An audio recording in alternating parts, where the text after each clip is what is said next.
নমস্কার সবাইকে, আমি দেবজনী আবারও চলেছি তোমাদের সামনে একটি নতুন ভিডিও নিয়ে।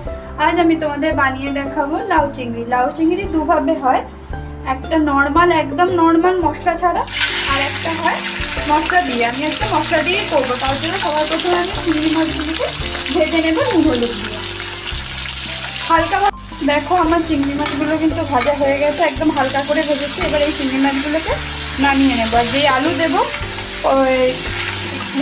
সেই আলুটাকে কিন্তু আমি ভেজে নেব। দেখো তেল কিন্তু একদম গরমই আছে। এবার আমি যে আলুগুলো দেবো সেগুলো আমি ভেজে নিচ্ছি। লাউ চিংড়িতে বেশি আলু দেবো না, একটাই আলু দেবো, এটাও আমি নুন হলুদ দিয়ে ভেজে নেব। আলুগুলো কিন্তু আমার লালচে বাদামি করে ভাজা হয়ে গেছে। এবার এগুলোও নামিয়ে নেব। তেল গরম করে নিয়েছি, এবার ফোড়নে দেবো তেজপাতা আর গোটা জিরে, আর কিছু দেবো না। ফোড়নটা ভাজা হয়ে গেছে, ফোড়নটা আমার খুব সুন্দর ভাজা হয়ে গেছে এবং গন্ধ উঠে এসেছে, ছেড়ে দিয়েছে। তো এবার একটা গোটা পেঁয়াজ, কাঁচা লঙ্কা এবং টমেটো আমি দিয়ে দেবো। এবার এগুলিকে আমি ভেজে নেব হালকা করে, তারপর আদা রসুনের বাটা দেবো। দেখো পেঁয়াজটা আধ ভাজা কিন্তু হয়ে গেছে। এই মুহূর্তে আমি অ্যাড করবো 1 চামচ আদা রসুন এবং কাঁচা লঙ্কার পেস্ট দিয়ে। এবার যতক্ষণ আদা রসুনের কাঁচা গন্ধ যাচ্ছে ততক্ষণ আমি এটা ভেজে নেব।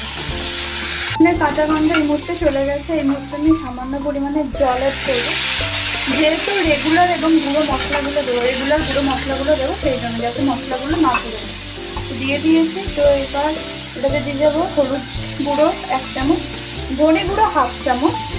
মশলা লাউ চিংড়ি বানালেও আমি কিন্তু হালকা মশলা দিয়ে বানাচ্ছি, যাতে সবাই খেতে পারে। ধনে গুঁড়ো জিরে গুঁড়ো 1/2 চামচ করে দিলাম। এটাতে চাইলে কাশ্মীরি লঙ্কা অ্যাড করা যায় কালারের জন্য, আমি কিন্তু সেটাও অ্যাভয়েড করবো, একদম হালকা পাতলা করে বানাবো। এবার এই মশলার কাঁচা গন্ধ চলে যাওয়া পর্যন্ত আমি এটা কষে নেব। মুহূর্তে মশলার কাঁচা গন্ধ একদম চলে গেছে। এবার আমি লাউটাকে অ্যাড করব। এবার লাউটা থেকে জল বেরোবে ততক্ষণ, এবার লাউটা যতক্ষণ না জল বেরিয়ে সেদ্ধ হয়ে যাচ্ছে ততক্ষণ কিন্তু আমি মশলার সাথে লাউটাকে খুব সুন্দরভাবে কষিয়ে নেব। এটাতে আমি জল অ্যাড করবো না, যেহেতু লাউ থেকে জল বেরোবে, তো লাউয়ের জলেই লাউ কিন্তু সেদ্ধ হবে। লাউয়ের জলেই কিন্তু লাউটা সেদ্ধ হচ্ছিল। তো 40% মতন লাউটা অলরেডি সেদ্ধ হয়ে গেছে এবং মশলার সাথে খুব ভালো করে কষে গেছে।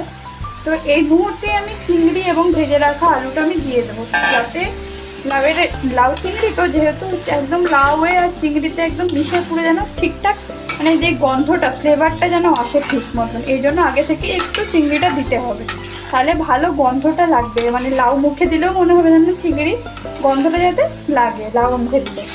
এবার এটাকে সব কিছু দিয়ে দিয়েছি। এবার এটাকে খুব ভালোভাবে কষবো, সামান্য একটু জল দেবো, জল দিয়ে সব জিনিসগুলো সেদ্ধ হতে দেবো। Final look. এবার একটু নুন মিষ্টি সমস্ত কিছু, টক মিষ্টি সব ব্যালেন্সের জন্য 1/2 চামচ মতন আমি চিনি এর মধ্যে অ্যাড করে দিলাম। আর আমার নুনের পরিমাণ ঠিক আছে তাই নুন দিইনি। তো নুন মিষ্টিটা একদম চেক করে নেবেন এই মুহূর্তে। তো এবার এটাতে আমি সামান্য পরিমাণে জল দিয়ে এবার সব জিনিসগুলো সেদ্ধ হতে একদম ছেড়ে দেবো 15 মিনিটের জন্য। একদম অল্প আঁচে এটা সেদ্ধ হবে। সামান্য একটু জল অ্যাড করে দিলাম, সামান্যই করলাম, যেহেতু এটা মাখা মাখা হবে। তো দেখো লাউ চিংড়ি কিন্তু আমার একদম রেডি হয়ে গেছে, একদম গা মাখা হয়েছে। নামানোর আগে একটু সামান্য পরিমাণে গরম মশলার গুঁড়ো আমি দিয়ে দিলাম। তো এবার হয়ে গেছে। এবার আমি এটা নামিয়ে নিয়ে সার্ভ করবো। আশা করছি তোমাদের এই রেসিপিটা ভালো লেগেছে। আর জানি ভালো লাগলে কি করতে হবে, like comment share and subscribe my channel. তোমরা ভালো থেকো, সুস্থ থেকো। পরবর্তী ভিডিওতে আবারও তোমাদের সাথে খুব শিগগিরই দেখা।